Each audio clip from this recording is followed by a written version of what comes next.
हमारे शैक्षणिक और गैर शैक्षणिक स्टाफ के सभी सदस्य और प्रिय छात्र छात्राएं,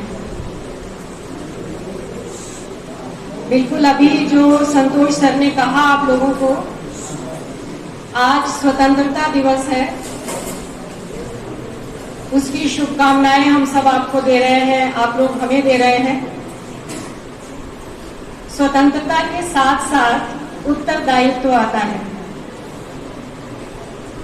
स्टेटमेंट बहुत फेमस है, विद इंडिपेंडेंस कम्स रिस्पॉन्सिबिलिटी।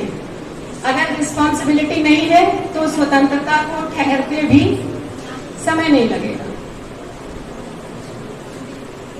आज के कार्यक्रम की जो खास चीज थी कि सब में बहुत उत्साह दिखाई दिया, बहुत जोश दिखाई दिया, और हम लोग जो बार बार पूछ रहे थे कितने कार्यक्रम होंगे कितने होंगे, अंत में पूछना पड़ा कितने हैं। और मुझे पता है कि अभी भी बहुत लोगों के अंदर बहुत जोश है।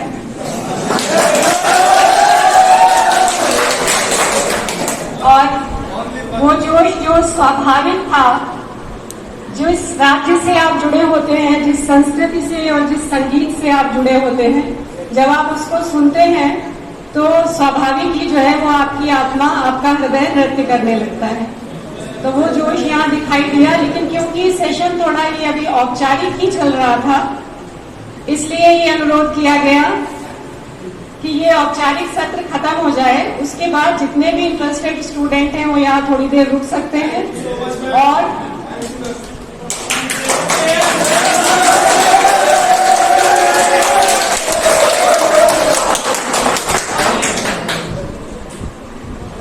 अपने इस इंडिपेंडेंस डे को यादगार बना सकते हैं।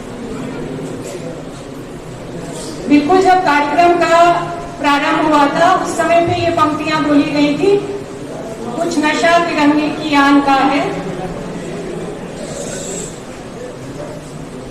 और ये गाने का, ये गीत का मकसद क्या था? हर जगह लहराएंगे हम ये तिरंगा, हर जगह लहराएंगे हम ये तिरंगा।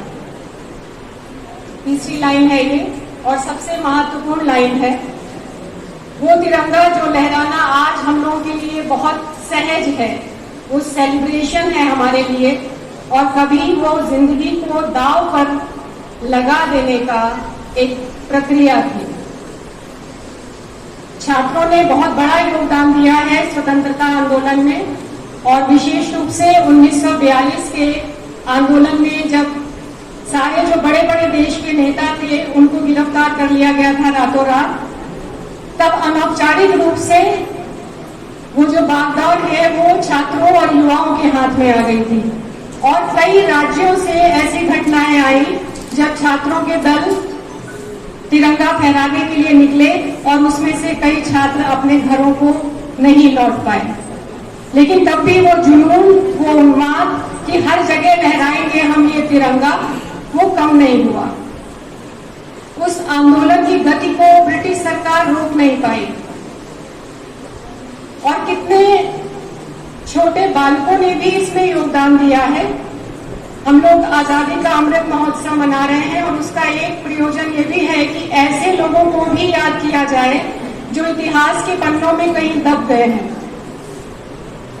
और उसी में याद किया जाता है बाजी राउत, जो उड़ीसा का एक नाविक था, नाविक का बेटा था, और वो रात को नाव के पास नदी के किनारे, ब्राह्मणी नदी का नाम था, उसके किनारे बैठा था, और किसी क्रांतिकारी का पीछा करते हुए कुछ ब्रिटिश पुलिस अधिकारी वहां पर आए और उन्होंने उससे कहा कि नाव से हमें उस पार ले चलो, क्योंकि नाविकों ने पहले ये निश्चय भी किया था कि हम लोग किसी भी तरह के ब्रिटिश सरकार को सहयोग नहीं देंगे। ये घटना 1938 की है। तो उस बच्चे के अंदर में वो जुनून था कि नहीं, मैं इन लोगों को उधर नहीं जाने दूंगा। तो उसने उनका प्रतिकार किया और ब्रिटिश पुलिस ने उसको वहीं पर गोली मार दी। बाजी राउत की अवस्था उस समय सिर्फ 12 वर्ष की थी। बाद में जब प्रोसेशन निकाला गया, जब उसके पार्थिव शरीर के साथ दाह संस्कार के लिए, तो उसमें एक युवा साहित्यकार भी था जिसका नाम सच्चिदानंद राउतरे है। उनको आगे चल के ज्ञानपीठ पुरस्कार भी मिला। उन्होंने फिर इस बालक को लेकर एक लघु कविता लिखी। शुरू में वो लघु कविता थी, लगभग उन्होंने 70 पंक्तियां लिखी, और जो ओपनिंग लाइन थी कि it is not a fire, it is a freedom fire, कि जो चिता की आग जल रही है वो चिता की आग नहीं है, वास्तव में वो स्वतंत्रता की आग है, जिसमें ये सामर्थ्य है कि वो इस देश की दास्ता के अंधकार को चीर सकती है। आगे चल के सच्चिदानंद राउतरी ने उसमें कई और पंक्तियां ऐड की। वो लगभग 1000 पंक्तियों की कविता है, जिसको बाद में लघु महाकाव्य के रूप में जन स्वीकारोक्ति मिली, और उसके माध्यम से लोगों के बीच में उस बच्चे का परिचय हुआ। तो ऐसी अनंत गाथाएं, कहानियां, जिन्होंने आज हमें ये अवसर देने के लिए अपने जान की बाजी लगा दी। और अब हम सब का दायित्व है इस राष्ट्र को आगे लेकर जाना, अपने अपने दायित्वों की इतनी अच्छी तरह पूर्ति करें कि हमारे राष्ट्र की जड़ें कभी भी कमजोर न पड़ने पाए और कभी भी हमें दास्ता का मुख न देखना पड़े। हमारा राष्ट्र प्रगति करे, विकास की ओर अग्रसर हो, और इसके लिए क्योंकि यहाँ पर अधिकांश शिक्षक या भावी शिक्षक हैं, तो सबसे बड़ा दायित्व तो आप सबका ही बनता है। आप एक राष्ट्र निर्माता हैं,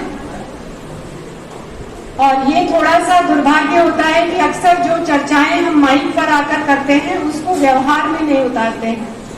अभी एक छात्रा ने हमें प्रभावित किया क्योंकि उसने राजनीतिक स्वतंत्रता की बजाय आत्मिक स्वतंत्रता की बात करी, लेकिन मैं इस समय जो देख रही हूं,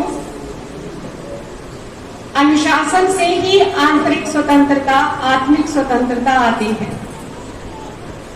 वो अनुशासन हर एक में यहाँ अपेक्षित है, और वो अनुशासन आपके जीवन का हिस्सा बनेगा, तभी आगे चलकर आप सिर्फ एक व्यक्ति के जीवन को प्रभावित नहीं करेंगे, आप अपने जीवन में हजारों छात्र छात्राओं के संपर्क में आने वाले हैं, और उनमें से हर कोई आपको बहुत ध्यान से ऑब्जर्व करने वाला है, और आपके गुणों और दुर्गुणों का प्रभाव उनके भी व्यक्तित्व पर पड़ेगा। इस विचार से कि आप इस राष्ट्र के निर्माता हैं, आप बहुतों के जीवन को मोड़ने वाले हैं, उसको मोल्ड करने वाले हैं, उसको दिशा देने वाले हैं। अपने जीवन को विकास की ओर, राष्ट्र कल्याण की ओर निरंतर अग्रसर रखिए। एक बार फिर आप सभी को स्वतंत्रता दिवस की हार्दिक शुभकामनाएं। धन्यवाद।